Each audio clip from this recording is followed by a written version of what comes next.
Allahu Akbar! Bakit nagsasound?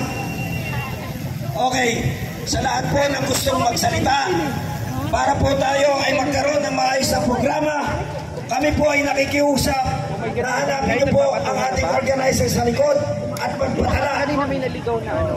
At nais ko rin po ipabatid sa inyo, sapagkat tayo po ay limitado lamang sa oras, 3 minuto lamang bawat isang speaker para hindi tayo masyadong mahaba. Ayos po kayo sa lahat? Ayos!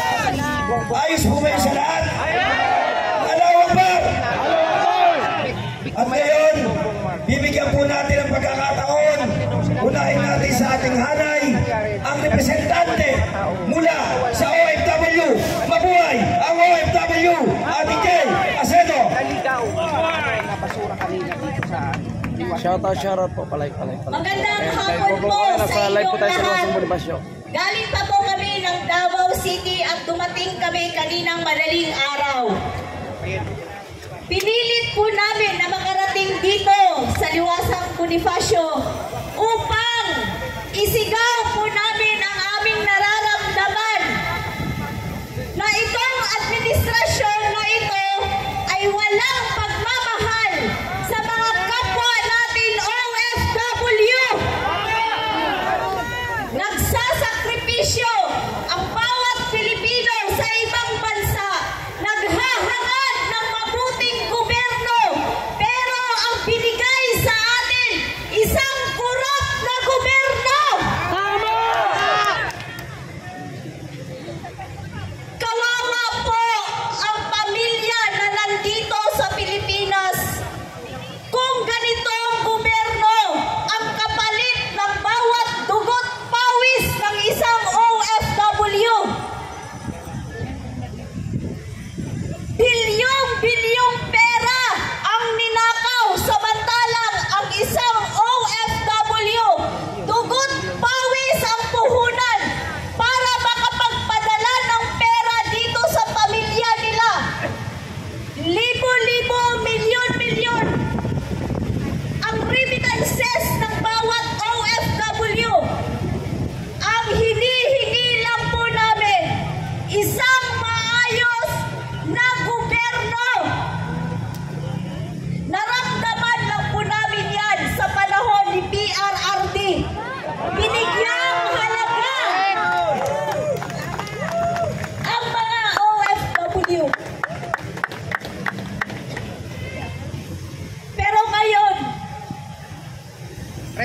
binaboy ng mga Marcos. Kung hindi dahil kay Inday Sara sa panawagan niya na iboto si BBM, hindi kami buboto sa kanya.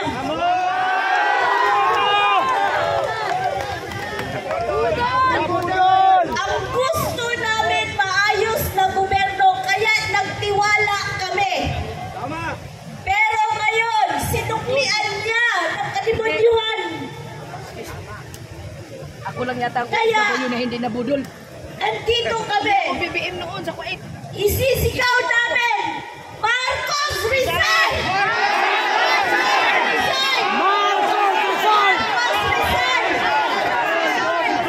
Maraming salamat po.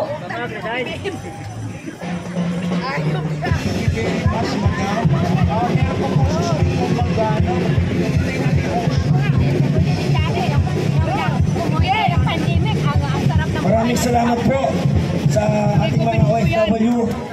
Ngayon naman po, palakpakan po natin isang Chelsea, Kabataang Muslim. Sigaw mga Muslim! Allahu Akbar! Ang representasyon ng Kabataang Muslim ay kinalulugod natin na iharap sa inyo ngayon upang magbigay sa kanya siya ng kanyang pahayag at salubin dito sa putang inang gobyerno ng Barang. Palakpakan natin mula sa hanay ng kabataan, si Park! Yan, magandang umaga sa ating mga maisip! Magandang umaga, Pilipino! Yan! Tayo po ngayon ay nagtipon-tipon dito. Lahat ng Pilipino ay biktima ng putang inang korupsyon na nangyayari ngayon sa ating bansa. Marapat lamang na bawat Pilipinong mamamayan ay tumindig at lumaban sa mga kongresista at namumuno sa atin na walang ginawa kung hindi magnakaw at magtaksil sa mamamayang Pilipino. Tayo ay harap-harapang binababoy ni Saldico, Martin Romualdez at ni Bongbong Marcos. Sila ang ulo at pulot-tulo ng nangyayaring korupsyon sa ating bansa. Martin Romualdez, Saldico, BBM, hindi sapat ang salitang resign. Dapat kayong mapanagot at maikulong. Kung meron lamang death penalty sa ating bansa, marapat lamang na sila ang mga politiko na patayin sa sila elektrika. Sapagkat lahat tayo ay nagpapakahirap magtrabaho. Naranasan ba ng mga kongresista at mga politiko na yan na magtrabaho ng 24 hours para may mapakain sa pamilya? Naranasan ba nila na sumakay ng jeep habang papasok ng trabaho? Nagtatrabaho tayo ng 12 hours, 8 hours, ang sahod natin 525 pesos lamang. Pag kumuha ang putang inang gobyerno, SS 1,700, Pag-ibig 1,700, PhilHealth 1,700, ang sahod natin walang natitira. Yung mga politikong nakaupo, hindi nila nasubukan na magtrabaho at magkaroon ng sahod na minimum. Hindi nila nasubukan lumusong sa baha. Hindi nila nasubukan matulog ng gutom. Hindi nila nasubukan mag-aral ng walang baon. Habang tayo'y nagpapakahirap, habang tayo ay lumulusong sa baha, sila pala ay nandun sa ibang bansa. Tignan mo yung putang inang si Sela Alonte. Napakakapal ng mukha. Hindi na nahiya mag-flex ng mga kayamanan niya. Sasabihin pa niya, wala siyang utang na loob sa mga Pilipino. Yang kinakain mo, yang sinusuot mo, yang mansyon nyo, lahat ng gamit nyo, galing sa pera ng taong bayan. Napakahiya, napakakapal ng mukha, lalo na si Claudine ko. Hindi sila nahihiya pumupunta ng ibang bansa, kumakain ng isang kainan lamang na nagkakahalaga ng 759,000 habang ang mga kabataan, habang ang mga Pilipino natutulog sa lansangan, walang matirahan, walang bahay, walang pambaaral, walang sapatos pang Mukhang handa na lahat ito pupunta sa Malacanang. Mukhang handa na lahat ito pupunta sa Kung Malacanang. papipiliin ako kay Alice Go, pati kay Vizcaya, pipiliin ko ang Chinese na si Alice Go. Bakit? Si Alice Go, ni isang tao sa nasasakupan na sa Kampag, walang nagutom noong panahon niya. Marcos resign! Nagpatayo pa ng eskwelahan sa Handa na kayo taas ng sumugod! mundo. Tignan mo yung pamilya Handa na! Handa Vizcaya. na! Handa na! Habang tayo'y lumulusong sa baha, nagugutom, naghihirap, sila ay nagpapakasarap sa pinabayad nating buwis. Napakakapal ng mukha ng mga politiko na namumuno sa atin. Ito gustong-gusto ko ito yung marka natin. One piece. Nasuburin natin ang Fighting corruption, Malacanang one piece. at pababae sa pwesto si BBM. Ano po, one piece. Hindi marapat na mayroon pang maupo ng Marcos sa susunod na henerasyon. Labanan natin ang korupsyon, itigil ang korupsyon ngayon mismo dahil hindi pwede na mamana Handa na kayo, ng handa mga na next kayo. generation ang kagaya ng Marcos gobyerno resign, Marcos politiko bangat. na Tangina walang mo. servisyo kung hindi magnakaw lamang sa kapan ng bayan. Handa ba kayo mga maisog? Handa ba kayong lumaban? Handa ba kayong lahat? Itigil ang korupsyon sa ating bansa at pumili ng leader na siyang mauuna at magpapaganda sa ating bansang Pilipinas. Maraming salamat. Nauna! Allahu Akbar! Salamat, Bart. At kayo naman po, bigyan natin ng pagkakataon mula sa kanay ng mga riders. Palakpakan natin ang Duterte Riders Club founder, Mr. Oning! Maraming salamat sa iyo, Kuya Placido, at maraming salamat sa mga mamaya Pilipino na nagmamahal sa bayan. Magandang hapon po sa ating lahat. At tayo po'y nananawagan sa ating gobyerno, lalong-lalo na sa ating Presidente Marcos. Hindi na po tayo magpapaligoy-ligoy pa dahil sobrang haba na po ang ginagawa nilang atraso sa ating pamilya, sa ating kamag-anak, at sa ating bayan. Hindi na po natin isa-isahin yung mga pinaggagawa nila, mga kalokohan, kabarsugan dito sa ating gobyerno. Panahon na po, mga kababayan, na manawagan po tayo sa ating mga kamag-anak, kapitbahay, kaibigan, upang magkaisa po tayo dito sa liwasan kasama ang mga maisog upang mamaya lulusubin natin ang Malacanang! Habang ang mamamayan natin ay naghihirap, habang ang mga jeepney natin ay kumakayon tayo araw-araw, habang ang mga riders natin ulan, init, kahit anong panahon, sumasabak upang maghanap buhay at magbigay ng kontribusyon at magbayad ng tax sa ating gobyerno. Ngunit sa lahat ng mga ginagawa nating pagsunod sa gobyerno, ano ang ginagawa ng ating gobyerno? Pagnanakaw lamang sa kaban ng bayan. Sila lamang ang namumuhay sa kasarapan habang ating mamamayang Pilipino, tayo ay nagdudusa, walang benepisyo, kulang ang binibigay sa atin. Kaya mga kababayan, tama na, sobra na, dapat na nating palitan ang gobyernong ito. Palitan ba kayo na mamaya pagkatapos dito, lususubin natin ang Mindoro? Papayag pa tayo na kahit sinong haharang sa atin, gigibayin natin! Hindi na po tayo papayag, mga kababayan. Pagod na po tayo sa rally. Pagod na po tayo dito sa ganitong sitwasyon. 2 araw kami sa batasan. Kung hindi pa namin pinaghaharang yung mga pumapasok nilang mga nakablinger na bulletproof na convoy, hindi pa papapasok ang Baloslos. Muntik na namin sunugin ng Kongreso na wala lang yung aming gasolina. Puntakin na mo, BBM! Ngayon, punta na ang gasolina! Kaya ito, BBM, kung tunay kang nagmamahal sa bayan, iniintindi mo ang panawagan ng sanlibutan, lalo na dito sa Pilipinas. Kung ikaw ay tunay na nagmamahal, may malasakit sa sambayan ng Pilipino, hindi mo papayagan na magkaroon ng kaguluhan. Kaya BBM, binabalaan kita. Bumaba ka na sa pwesto mo! Tawin na mo!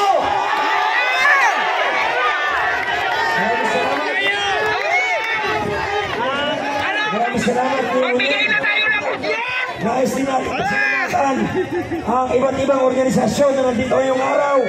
Bawat banggitin kong pangalan, isigaw po natin, mabuhay Maisog! Maisog Rizal! Maisog Caloocan! BICC! Duterte Supporters for Change! Defender of Nature! At ngayon naman po ay ibinibigay natin mula sa transport sector para magbigay ng kanyang mga opinion at pahigat at damdamin si Ma'am Nosmiminda Lorenzo. Palakpakan po natin. Magandang hapon sa inyo lahat. Magandang hapon! Mahina. Dapat lakasan natin para malaman nila na marami tayo dito sa liwas ng Bonifacio. Dapat tayo ay talagang para sa bayan. Kailangan tayo ng ating mga kababayan, lalo na yung mga pinapaha. Lahat po ng mga kurap, kailangan makulong. Kawawa ang bayang Pilipino. Kung lagi natin panananggin ang gusto nila, ang mga tax natin sa kanila napunta. Kung hindi pa dumaha, hindi pa natin malalaman ang mga problema sa bayan. Kaya Kaya kailangan po natin magkaisa. Hanggang hindi na natapos ito, ipagpatuloy natin ang laban ng Pilipino! Alam niyo ba na hindi lang natural ang problema natin. Marami po tayong problema na lahat ay maraming korupsyon. Hindi lang sinasabi sa atin ng nasa itaas. Kaya ang kailangan po natin dito, makipaglaban tayo ng gusto. Kung hindi tayo makipaglaban, kawawa ang mga bata o kaapu-apuhan natin. Kami po ay matanda na. Ang kailangan natin, sigaw ng bayan, kabataan! Wala ang mga kabataan, kailangan po natin kabataan. Ang kabataan po nasusunod ng kaya. Diba? Kailangan po natin sila para ipaglaban ang karapatan ng bawat Pilipino. Yun lang po. Go, go, go! Marcos resign! Marcos resign! Marcos resign! Marcos resign! Marcos resign! Yan lang po. Salamat. Maraming salamat po. Kasama rin po natin ngayon. Isao natin ang may maisog. Ang meta maisog ng District 5. Maisog, Cavite.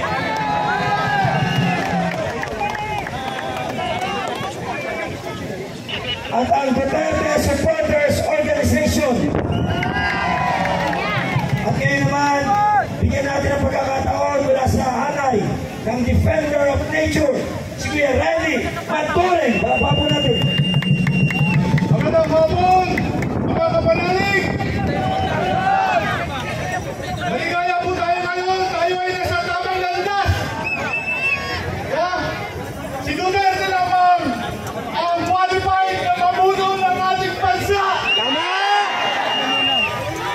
Nakita ko sa kanya ang lahat ng katangian. Pero ang iso ngayon, tayo lahat ay nalarka na gulanta. Hindi korupsyon ang ating problema. Ang problema natin, matindi! Pagdarapon! Planter! Bilyones! Yes, nandito na po tayo sa Liwasan, Ma'am Sue. Kaya sa mga gusto makiisa po dito sa Liwasan Bonifacio, sugod na po kayo at sabay-sabay po tayo magmarcha papunta po sa Mindiola. Punta na po kayo dito mga kababayan. Nag-revolusyon tayo 1986 dahil sa planter walang nangyari. No? Hanggang si Duterte lamang. Pero 1986 kay Duterte ang haba, no? Si Duterte lang nagpatino sa akin. Liwasan Bonifacio na, sir. Tomas, dahil ito na po yung pinakamalapit. Mas malapit po tayo pag dito po tayo sa Liwasan Bonifacio. Saan galing ang ating korupsyon? Malapit po ang Liwasan Bonifacio sa Mindiola. Kaya dito po tayo mga ma'am, sir. Ng mga malalakop, ng mga Yes, Liwasan Bonifacio po tayo ma'am, sir. Ang namumuna dyan, Amerika, bakit si Mopo malakas ang loob? Kasi, suportado silang Amerika, suportado silang mainstream media, pinagtatakpan lahat ng kanyang mga kabulastugan.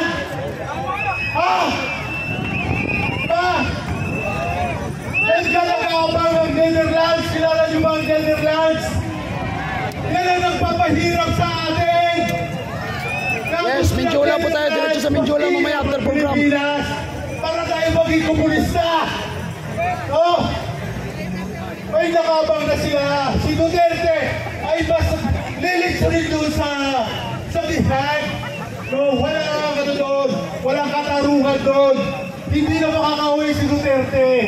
Dahil meron silang ipupwestong gobyerno dito sa atin ang Netherlands. No? Kaya yan lahat, magising tayo dyan. No? Kaya, di ba yan naman ang totoo? Di ba? Kaya kayo, wag na natin palampasin to. Si BBM, nung sona niya, nagsabi na, mahiya-hiya naman kayo. BBM, hindi na napalik ko yan sa'yo. Meron ka bang natitirang hiya? Isinusuka ka ng mga Tagalogos. Sabi sa ngayon, sinusuka ka na. Lahat ng mga Ilocano, sinusuka ka na. Ha? Dapat, BBM, mag-resign ka na ngayong gabi. Ngayong gabi. Mag-resign ka na, resign.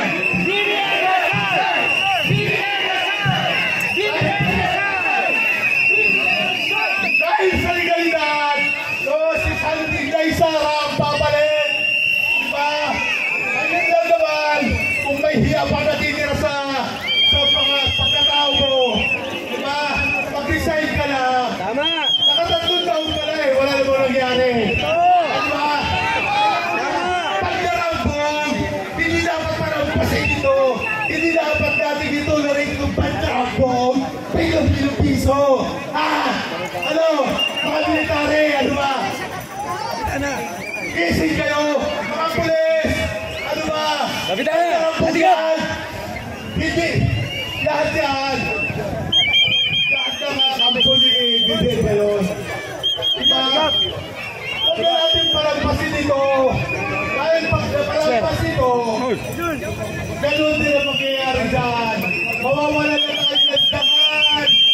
Tayo palang mga Pinoy. Pera lang! Awag din ang gabi na tayo. Pera lang! Hindi lahat ng bagay sa ating pagkatao ay napipili. Salamat po. Maraming salamat.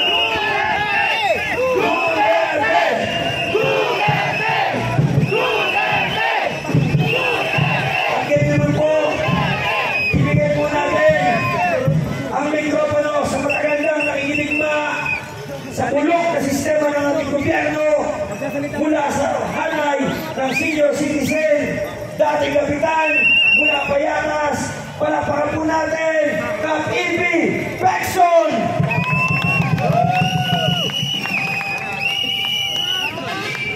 Galitin mo muna, galitin. Duterte! Duterte! Duterte!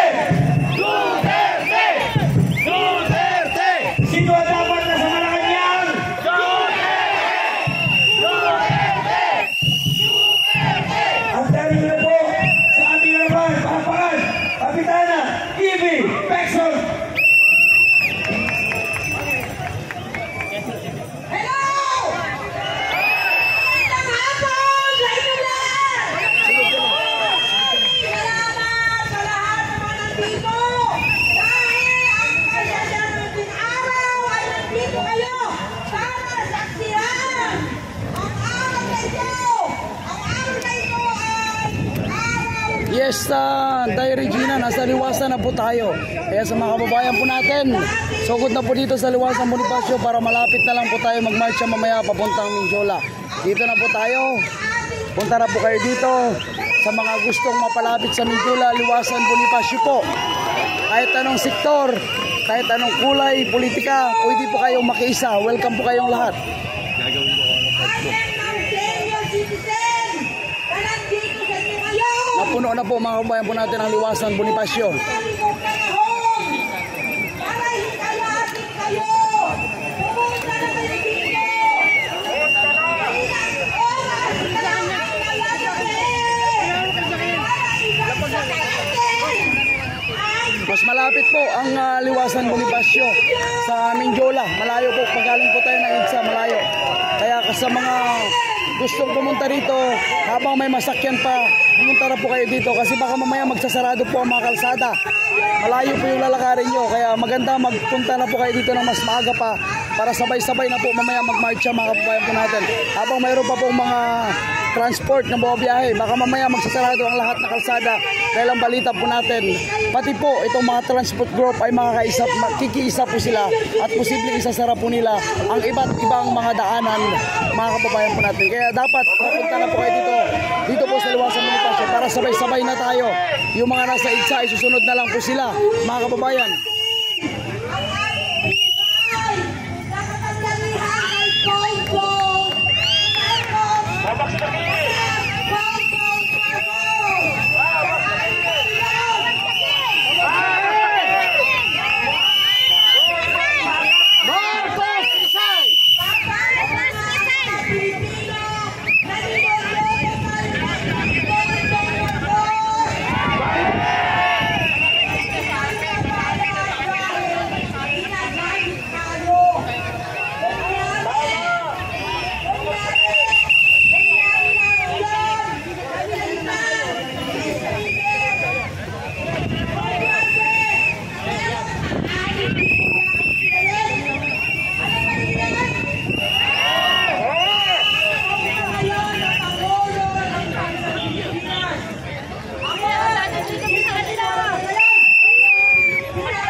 Presidente? Ang kakampi ng ating Presidente ay ang mga CPP-NPA! Mga lefties!